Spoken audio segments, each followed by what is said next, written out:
Hello everyone, मैं chemistry गुरु MD Rizwan sir अपने YouTube channel में आपका स्वागत करता हूं।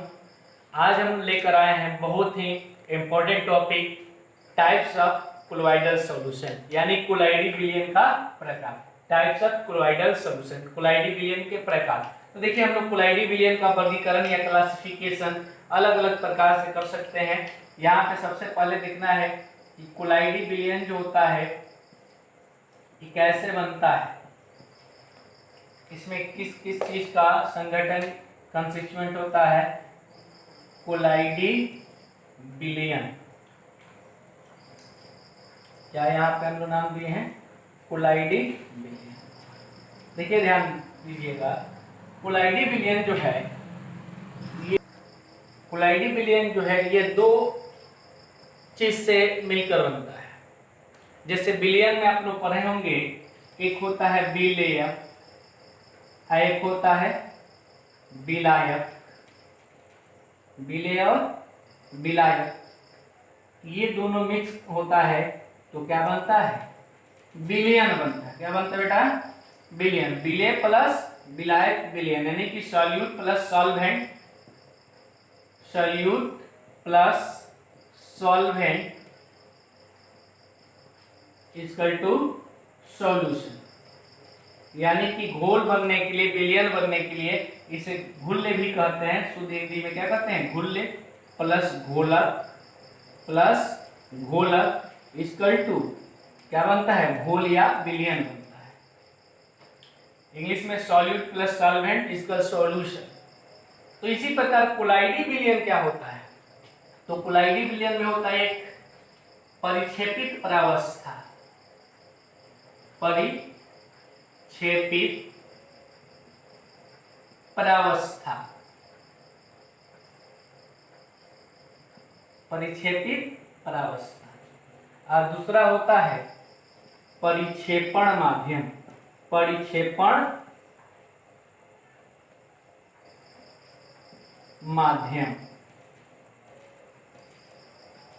ध्यान दीजिए, जिस तरह किसी विलयन में, सॉल्यूशन में, घोल में नॉर्मल जो विलयन होता है, सॉल्यूशन होता है, घुलने वाले पदार्थ को बोलते हैं विलेय और घुलाने वाले पदार्थ को विलायक। अर्थात जिसका अनुपात कम होता है उसे विलेय कहते हैं, जिसका अनुपात अधिक होता है उसे विलायक कहते हैं। दोनों मिल जाता है तो बोलते हैं विलयन। जैसे चीनी को पानी में घोलते हैं तो चीनी की मात्रा कम होगी तो चीनी विलेय हुआ और पानी क्या हुआ, विलायक हुआ, और दोनों मिक्स हो गया तो चीनी पानी का विलयन बना। उसी प्रकार कोलाइडी विलयन में दो चीज होता है। जिस प्रकार इसमें विलेय और विलायक है, इसी प्रकार कोलाइडी विलयन में भी परिक्षेपित परावस्था और परिक्षेपण माध्यम। एक होता है परिक्षेपित परावस्था और दूसरा होता है परिक्षेपण माध्यम। इसको इंग्लिश में बोलते हैं डिस्पर्स्ड फेज। क्या बोलते हैं, डिस्पर्स फेज बोलते हैं। इसको क्या बोलते हैं, डिस्पर्स फेज। इसको बोलते हैं डिस्पर्सन मीडियम, इंग्लिश में डिस्पर्सन मीडियम। तो दो चीज होता है, एक डिस्पर्स फेज, एक डिस्पर्सन मीडियम। आप लोग कहेंगे कि सर ठीक है, हम लोग तो समझ गए कि विलयन में जिसका मात्रा कम होता है वो विलेय कहलाता है, जिसका मात्रा अधिक होता है नॉर्मल लैंग्वेज में बोल सकते हैं उसे विलायक यानी सॉल्वेंट बोलते हैं। अब कोलाइडी विलयन में एक डिस्पर्स फेज है। डिस्पर्स फेज को शॉर्ट में समझने के लिए हम लोग कभी भी डीपी शब्द का यूज करेंगे। यहाँ पे डीपी, तो डिस्पर्स फेज याद रखिएगा, और यहाँ पे डीएम शब्द यूज करेंगे हम लोग, समझिएगा डिस्पर्सन मीडियम के बात कर रहे हैं। तो डिस्पर्स फेज किसे कहते हैं, डिस्पर्सन मीडियम किसे कहते हैं, यानी परिक्षेपित परावस्था किसे कहते हैं, परिक्षेपण माध्यम किसे कहते हैं। कह सकते हैं कि परिक्षेपित परावस्था, परिक्षेपित परावस्था प्लस परिक्षेपण माध्यम, परिक्षेपण माध्यम मिल के बनता है कौन विलयन, कोलाइडी, कोलाइडी विलयन। क्या बनता है, कोलाइडी विलयन। यानी कोलाइडी विलयन में परिक्षेपित परावस्था, यानी इसको डिस्पर्स फेज बोले थे, डिस्पर्स फेज, डिस्पर्शन मीडियम, और यहाँ क्या बन गया, कोलॉइडल सॉल्यूशन, CS लिख देते हैं, कोलॉइडल सॉल्यूशन। अब इसमें ध्यान दीजिए, विलेय जो था कम मात्रा, जैसे विलयन में विलेय होता है उसी प्रकार कोलाइडी विलयन में परिक्षेपित प्रावस्था था। परिक्षेपित प्रावस्था उसे बोलते हैं कोलाइडी विलयन में उपस्थित हुआ पदार्थ जिसकी मात्रा क्या हो, कम हो, जिसकी सांद्रता कम हो उसे परिक्षेपित प्रावस्था, और जो अधिक मात्रा में उसे परिक्षेपण माध्यम, और ये दोनों एक साथ मिल जाता है तो उसे कोलाइडी विलयन कहते हैं। अगर कोई परिक्षेपित प्रावस्था का डेफिनेशन पूछे तो क्या कहेंगे, कोलाइडी विलयन में उपस्थित वह पदार्थ या वह घटक जो कम मात्रा में उपस्थित हो उसे परिक्षेपित प्रावस्था कहते हैं, अधिक मात्रा में जो उपस्थित हो उसे परिक्षेपण माध्यम कहते हैं, यानी डिस्पर्स फेज और डिस्पर्सन मीडियम। जिस प्रकार विलयन में विलेय होता है उसी प्रकार कोलाइडी विलयन में परिक्षेपित प्रावस्था होता है। जिस प्रकार विलयन में विलायक होता है उसी प्रकार कोलाइडी विलयन में परिक्षेपण माध्यम होता है। क्या होता है, परिक्षेपण माध्यम होता है, disperse phase and dispersion medium. जैसे कि दूध एक प्रकार का विलयन नहीं है, दूध एक प्रकार का क्या है, कोलाइडी विलयन। तो दूध जो होता है उसमें वसा जो होता है, फैट जो होता है उसका मात्रा कम होता है, तो वसा जो है परिक्षेपित प्रावस्था हुआ, जो उसमें वाटर होता है, पानी होता है दूध में, वह परिक्षेपण माध्यम का काम करता है। तो किसी भी कोलाइडी विलयन में वह पदार्थ या वह घटक जिसकी मात्रा कम हो तो उसे परिक्षेपित प्रावस्था कहेंगे, जिसकी मात्रा अधिक हो उसे परिक्षेपण माध्यम कहेंगे। और परिक्षेपित प्रावस्था विलयन में विलेय के जैसा, विलयन में जिस प्रकार विलेय होता है उसी प्रकार परिक्षेपित प्रावस्था किसमें होता है, कोलाइडी विलयन में। जिस प्रकार विलयन में विलायक होता है उसी प्रकार कोलाइडी विलयन में क्या होता है, परिक्षेपण माध्यम। तो समझ में आया कि कोलाइडी विलयन कैसे बनता है, परिक्षेपित प्रावस्था प्लस परिक्षेपण माध्यम इक्वल टू कोलाइडी विलयन, यानी कि जिस प्रकार इसमें विलेय हुआ, विलायक मिलके विलयन बन रहा है, इसमें परिक्षेपित प्रावस्था परिक्षेपण माध्यम मिलके कोलाइडी विलयन। जैसे दूध का एग्जांपल दिए, दूध में वसा का मात्रा कम रहता है तो वसा परिक्षेपित प्रावस्था, और जल क्या हुआ, परिक्षेपण माध्यम हुआ। ये सभी मिलके क्या बनाता है, दूध जल बनता है। दूध किस प्रकार का विलयन है, कोलाइडी विलयन। तो यहाँ पे हम लोग अभी क्या जाने, परिक्षेपित प्रावस्था और परिक्षेपण माध्यम। कोई डेफिनेशन पूछे परिक्षेपित प्रावस्था और परिक्षेपण माध्यम, तो परिक्षेपित प्रावस्था किसको बोलेंगे, कि कोलाइडी विलयन में उपस्थित वे पदार्थ जिनकी मात्रा कम हो, कम सांद्रता में हो उसे परिक्षेपित प्रावस्था कहते हैं। कोलाइडी विलयन में उपस्थित वह पदार्थ जिसकी मात्रा अधिक हो उसे क्या बोलेंगे, परिक्षेपण माध्यम। डेफिनेशन समझ गए, कॉपी कर लीजिएगा ना, डेफिनेशन अपने से लिख सकते हैं ना, कोई दिक्कत, तो इसको हटा दिया जाए, हटा दिया जाए ना। इसके बाद हम लोग वर्गीकरण करते हैं कोलाइडी विलयन को कैसे हम लोग किस प्रकार से बांट सकते हैं अलग अलग भागों में। समझ चुके हैं परिक्षेपित प्रावस्था और परिक्षेपण माध्यम, इसको हटा दिया जाए। अब हम लोग कोलाइडी विलयन को कितने प्रकार से वर्गीकृत कर सकते हैं, बांट सकते हैं अलग अलग भागों में, ये अभी हम लोग यहाँ पे जानेंगे।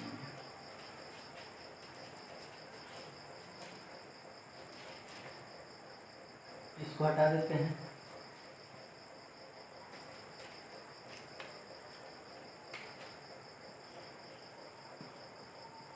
कोलाइडी विलयन, कोलाइडी विलयन को हम लोग 4 प्रकार से वर्गीकृत कर सकते हैं। कितने प्रकार से वर्गीकृत कर सकते हैं, 4 प्रकार से। इंग्लिश में क्या बोलते हैं, कोलॉइडल सॉल्यूशन। ध्यान दीजिए, परिक्षेपित प्रावस्था और परिक्षेपण माध्यम के अवस्था के आधार पर, इसके आधार पर परिक्षेपित प्रावस्था को शॉर्ट में क्या बोले थे हम लोग, डिस्पर्स फेज एवं डिस्पर्सन मीडियम के अवस्था के आधार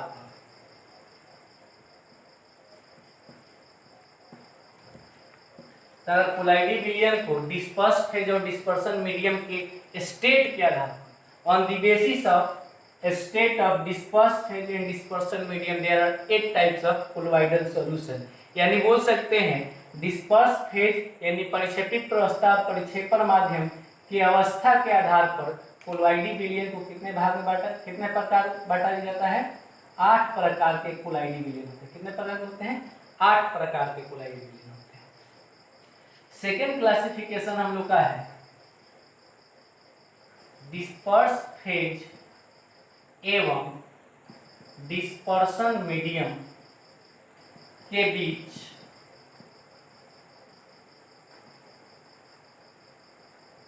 अन्योन्य क्रिया के आधार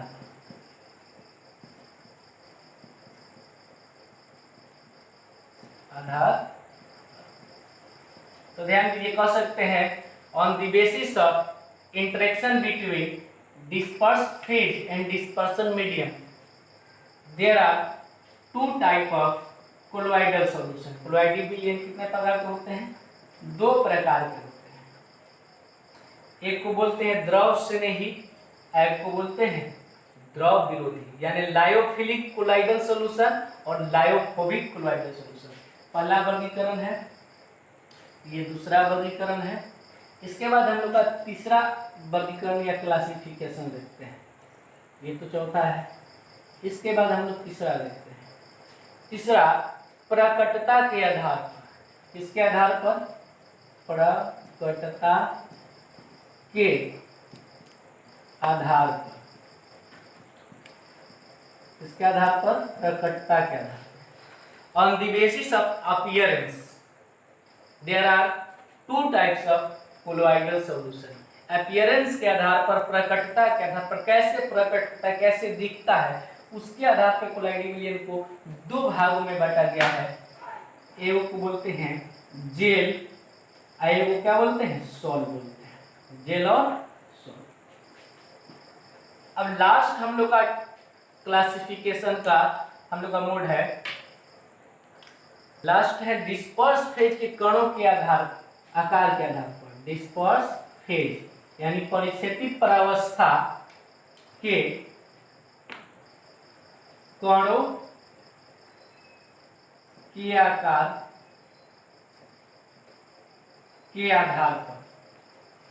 के आधार पर कोलॉइडल विलयन जो है 3 प्रकार के होते हैं। कितने प्रकार के होते हैं? 3 प्रकार के। तो ये तीसरा टाइप से क्लासिफिकेशन हुआ या चौथा प्रकार। तो कोलॉइडल विलयन को कितने प्रकार से हम लोग डिवाइड कर सकते हैं? पहला डिस्पर्स फेज और डिस्पर्सन मीडियम के अवस्था के आधार। दूसरा डिस्पर्स फेज और डिस्पर्सन मीडियम के बीच इंटरेक्शन क्या है? अन्योन्य क्रिया के आधार पर। 2 प्रकार के। और प्रकटता यानी अपीयरेंस के आधार पर कोलॉइडल विलयन कितने प्रकार के बांटे गए हैं? 2 प्रकार के। और डिस्पर्स फेज और डिस्पर्स फेज यानी कि परिक्षेपित प्रावस्था के कण का साइज कैसा है उसके आधार पर कोलॉइडल विलयन को कितने भाग में बांटा गया है? 3 भाग में। चलिए देखते हैं कौन कौन है यहाँ पे। लास्ट क्या है?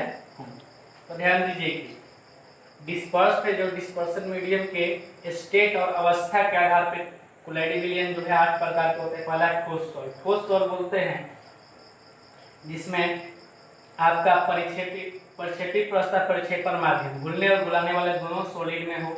एक सॉलिड में एक लिक्विड में, तो सॉल्ट। एक सॉलिड एक ठोस अवस्था में और दूसरा गैस अवस्था में, तो एरोसॉल। उसके बाद एक द्रव अवस्था में, दूसरा ठोस अवस्था में। तो इस प्रकार से हम लोग ये 8 प्रकार के कौन से होते हैं? इसके आधार पर डिस्पर्स फेज और डिस्पर्सन मीडियम के बीच, डिस्पर्स फेज और डिस्पर्सन मीडियम का स्टेट क्या है?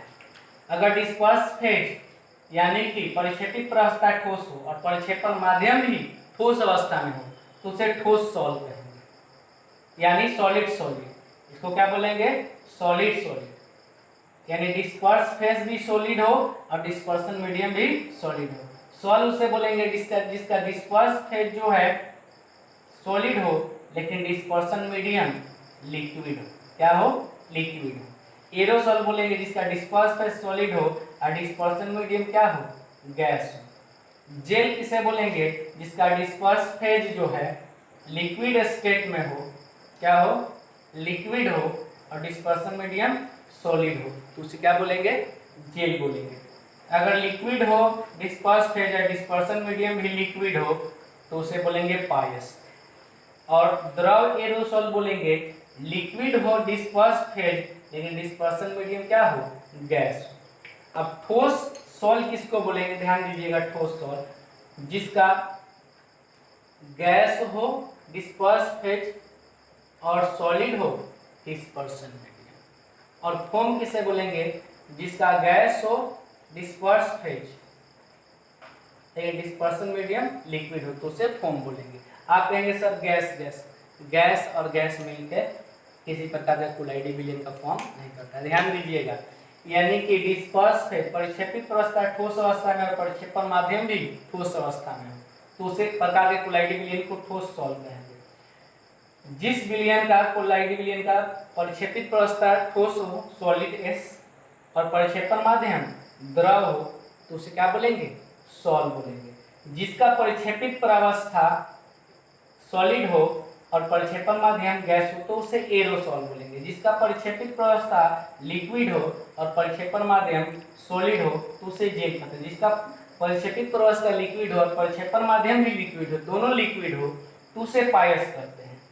ये बहुत इंपॉर्टेंट है, पायस पूछता है तो कहेंगे जिसका परिक्षेपित प्रावस्था परिक्षेपण माध्यम डिस्पर्स फेज डिस्पर्सन मीडियम घुलने और घुलाने वाला दोनों लिक्विड स्टेट में तो उसे पायस कहेंगे। द्रव एरोसोल जिसका लिक्विड स्टेट में परिक्षेपित प्रावस्था हो यानी फेज जो है लिक्विड में हो और डिस्पर्सन मीडियम जो है किसमें हो, गैस में, तो उसे द्रव एरोसोल बोलेंगे। गैस ठोस सॉल्व उसे बोलेंगे जिसमें परिक्षेपित प्रावस्था गैस हो, परिक्षेपण माध्यम क्या हो, सॉलिड हो। फोम उसे बोलेंगे जिसमें परिक्षेपित प्रावस्था जो है गैस हो और परिक्षेपण माध्यम लिक्विड हो। तो इसके आधार पर ये आठ प्रकार के होते हैं कौन, कोलाइडी विलयन। अब देखिएगा डिस्पर्स मीडियम डिस्पर्सन मीडियम के बीच अन्योन्य क्रिया या उसके बीच आकर्षण बल कैसा है, प्रबल है कि दुर्बल है, उसके आधार पर कोलाइडी विलयन को दो भाग में बांटा गया है। एक को बोला जाता है द्रव स्नेही कोलाइड, द्रव स्नेही कोलाइड, और दूसरा को बोलते हैं द्रव विरोधी, द्रव विरोधी या रोधी बोलते हैं, द्रव विरोधी कोलाइड। ध्यान दीजिएगा, इंग्लिश में इसको बोलते हैं लायोफिलिक कोलोइडल सॉल्यूशन, इसको लायोफोबिक कोलोइडल सॉल्यूशन, इसको हिंदी में भी लिख देता है लायोफिलिक कोलोइडल सॉल्यूशन। कहा जाता है जब परिक्षेपित प्रावस्था और परिक्षेपण माध्यम डिस्पर्स फेज और डिस्पर्सन मीडियम के बीच इंटरेक्शन होता है, जो आकर्षण काफी प्रबल होता है तो उसे बोलते हैं द्रव से नहीं कोलाइडी विलयन। अगर परिक्षेपित प्रावस्था परिक्षेपण माध्यम के बीच आकर्षण नहीं होता है, प्रबल आकर्षण नहीं होता है तो उसे बोलते हैं द्रव विरोधी कोलाइडी विलयन। उसके बाद प्रकटता के आधार पे on the basis of appearance there are two types of colloidal solution, यानी प्रकटता के आधार पे कोलाइडी विलयन दो प्रकार का होता है, एक को सॉल्व कहते हैं, एक को जेल कहते हैं, एक को सॉल्व कहते हैं, एक को जेल। यानी देखने में जो ठोस के सदृश हो वैसा कोलाइडी विलयन जो देखने में ठोस की तरह लग रहा है, जैसे जेली हम लोग खाते हैं ना, देखने में सॉलिड की तरह लगता है, ठोस की तरह लगता है उसे सॉल्व कहते हैं, और जो लिक्विड की तरह रहता है उसे क्या कहते हैं, जेल कहते हैं।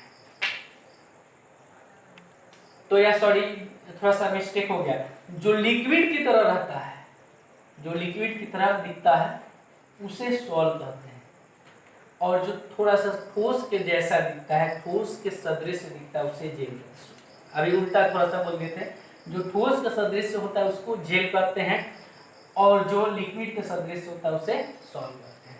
और उनके कणों के आकार के आधार पर कोलाइडी विलयन कितने भाग में बांटा गया है, 3 भाग में बांटा गया है। पहला देखते हैं यहाँ पे 3 प्रकार के बहुआण्विक यानी मल्टीमोलिकुलर कोलाइडी विलयन, बृहद आणविक यानी मैक्रोमोलिकुलर, मैक्रो बृहद मतलब बड़ा होता है, बृहद आणविक कोलाइडी विलयन, और सहचरी यानी कि एसोसिएटेड, इसको हम लोग सहचरी जो कोलाइडी विलयन से हम लोग क्या बोल सकते हैं, मिसेल बोल सकते हैं, क्या बोल सकते हैं, मीसेल भी बोल सकते हैं, मीसेल एसोसिएटेड कोलॉइडल सॉल्यूशन। तो हम लोग कितने प्रकार से कोलॉइडल विलयन को हम लोग डिवाइड कर सकते हैं, क्लासिफाई कर सकते हैं, वर्गीकृत कर सकते हैं। पहला डिस्पर्स फेज जो डिस्पर्सन मीडियम के अवस्था यानी स्टेट के आधार पर कितने प्रकार के, 8 प्रकार के। डिस्पर्स फेज और डिस्पर्सन मीडियम के बीच इंटरेक्शन, आकर्षण कैसा होता है कि विकर्षण होता है, कम आकर्षण या अधिक आकर्षण। आकर्षण यानी अन्योन्य क्रिया के आधार पर कोलॉइडल विलयन कितने भाग में बांटा गया है, 2 भाग में, द्रव से नहीं और द्रव विलयन। और प्रकटता on the basis of appearance यानी प्रकटता के आधार पर कोलॉइडल विलयन 2 प्रकार के, सॉल और जेल। अगर लिक्विड की तरह दिख रहा है तो उसे सॉल बोल देते हैं, अगर थोड़ा सा ठोस के सदृश से दिखता है तो उसे जेल कहते हैं।